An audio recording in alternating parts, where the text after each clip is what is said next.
ابھی جیسے ہم لوگوں نے وہ ذکر کیا تھا حضرت مفتی صاحب قبلہ کی کھیتی کو کوت پر دینا، شاید کہ یہ اصطلاح ہمارے ہاں الگ ہو اور کچھ جگہوں پر یہ اصطلاح الگ ہو، اس کی تشریح کر دیجیے آپ۔ مثال کے طور پر ہم کھیتی لیے رہتے ہیں اور کسی ایک آدمی کو دے دیتے ہیں کہ میں آپ کو 1 بیگھہ زمین دے رہا ہوں، اس پر آپ کھیتی کیجئے اور پیداوار میں سے مجھے 1 کنٹل اناج یا اس کے رقم مجھے چاہیے۔ یہ جائز نہیں ہے، ہو سکتا ہے کہ 1 ہی کنٹل پیدا ہو یا اس سے کم پیدا ہو، تو محنت بھی کرے، بیج بھی ڈالے اور گھر سے جو ہے ہاں یہ طریقہ جائز ہے۔ مثلا یہ کھیت ہم نے 5,000 10,000 روپے پر آپ کو دیا کرائے کی شکل، کرایہ، تو یہ کرایہ ہے۔ جیسے دکان کرایہ پہ لیتے ہیں، دکان چالو کریں تب بھی آپ کو دینا ہے اور دکان بند رکھیں تب بھی آپ کو کرایہ دینا ہے، تو کرایہ پہ طے کر لیں تو یہ جائز ہے، اور پیداوار پر فکس طے کر لیں تو یہ جائز ہے۔ ہاں اگر یہ کہہ دیں کہ جو پیدا ہو آدھا آپ کا رہے گا آدھا ہمارا، یا 40% ہمارا 60% آپ کا، تو اگر پرسنٹیج طے کر لیں تو جائز ہے۔ تو یہی اناج اس کو بٹائی کہتے ہیں، اناج کے فیصد پر کیا جائے تو جائز ہے، اور اناج پر اگر شرط لگا دی جائے تو یہ ناجائز ہے، اور اگر اسی کھیت کے لیے کرایہ مانگ لیا جائے تو میں اتنا کرایہ لوں گا، آپ کچھ بھی کوئی بھی کھیتی کریں تو اس سے کوئی دقت نہیں ہے، لیا جا سکتا ہے۔ گلہ ہاں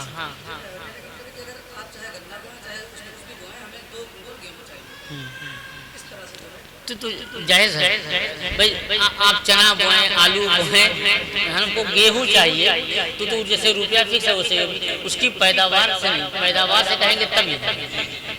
بس اب ایک آخری مسئلہ رہ گیا ہے، وہ بھی علامہ قاری رضی اللہ صاحب نے ایک اہم مسئلے کی طرف توجہ دلائی ہے۔ حضرت کے پاس تو ویسے اور کئی مسائل تھے لیکن وقت ہمیں اجازت نہیں دے رہا مفتی صاحب کہ اب ہم آپ سے سوالات کا یہ سلسلہ برقرار رکھیں، وقت بھی کافی ہو چلا ہے۔ ایک آخری مسئلہ ہے وہ یہ کہ حالت نماز میں اگر امام نے محمد رسول اللہ والی آیت کریمہ پڑھی اور مقتدی نے صلی اللہ علیہ وسلم حالت نماز میں کہا یا چھینک کا جواب دے دیا تو کیا حکم ہے؟ مقتدی کی نماز فاسد ہو جائے گی۔ تو اس طریقے سے ہاں کھیت وغیرہ جو گروہ رکھتے ہیں، مثلا 1 لاکھ روپیہ آپ نے دے دیا اور ان کا کھیت لے لیا، اور جب تک وہ 1 لاکھ روپیہ واپس نہیں کریں گے تب تک کھیت کو آپ بوئیں گے، تو یہ حرام و گناہ ہے، یہ بھی سود ہی ہے۔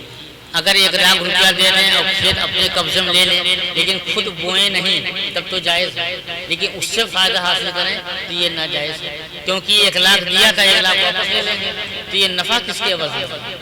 اور اس کے جواز کا طریقہ میں بتا کے جاتا ہوں کہ 1 لاکھ روپیہ آپ نے دیا تو قرض دیا، اور اگر کھیت کا کرایہ مقرر کریں، مثلا جو ہے 1000 روپیہ مہینہ، 500 روپیہ مہینہ یا 1 سال کا 5000، اگر کرایہ بھی متعین کر دیں تو جتنے دن تک رہے گا اتنا کرایہ آپ اسے دیتے رہیں، تو چاہے جو جمع رقم اسی سے وصا کرتے رہیں یا اپنے پاس سے دیتے رہیں، تو اس طریقے سے کھیت سے فائدہ حاصل کرنا جائز ہے، کیونکہ جو فائدہ حاصل کریں گے کرائے کے عوض ہوگا اور قرض بہرحال کر رہے ہیں، اس سے جائز ہے۔ تو اس طریقے سے ایک عظیم الشان محفل آج ختم ہو رہی ہے، اور جامعہ برکاتیہ نجم البنات کی یہ تقریب کیا حسین امتزاج ہے کہ ابھی حضرت مفتی صاحب قبلہ نے صحیح بخاری کی آخری حدیث پڑھائی اور اس کے بعد یہ سوال و جواب کا ایک بہترین مرحلہ شروع ہوا۔ میں سمجھتا ہوں کہ جو یہاں پر موجود ہیں انہوں نے اس سے استفادہ کیا ہوگا، اور سوشل میڈیا کے ذریعے سے، یہ رسی نیٹ ورک کے ذریعے سے لوگ جہاں کہیں بھی بیٹھے ہوں گے اس سے بخوبی استفادہ کرتے ہوئے نظر آئیں گے۔ حضرت مفتی صاحب قبلہ کا ہم پھر سے شکر گزار ہیں اور شکریہ ادا کرتے ہیں کہ حضرت مفتی صاحب قبلہ تشریف لائے، بہت بہت شکریہ، اور جامعہ برکاتیہ نجم البنات کی کمیٹی اور اس کے محبین کو میں بہت بہت شکریہ ادا کرنا چاہتا ہوں۔ کھڑے ہو جائیں صلوات و سلام۔ مصطفیٰ جان رحمت پہ لاکھوں